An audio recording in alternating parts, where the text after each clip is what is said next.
At tinangay na nga ng hangin. Down, down, up, up, up, down, down, down.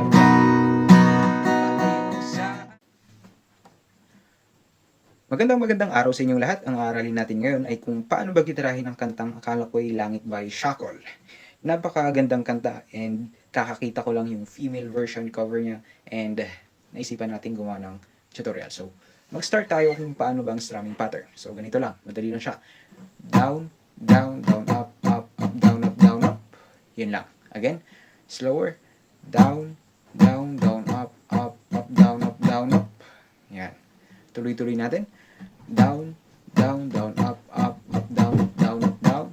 Down, down, up, up, up, down, up, down, up, down. At tinangay na nga ng hangin. Down, down, up, up, up, down, up, down, up, down. Palayo sa akin. So, ano ba yung mga chords na gagamitin natin sa kantang to? So, first is D chord. Ayan, D. And then, G.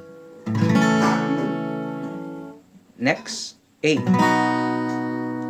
And then, B minor.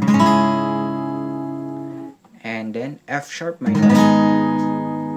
And then, merong E minor. And then, yun lang. Okay? Hanggang dyan na lang tayo and thank you for watching.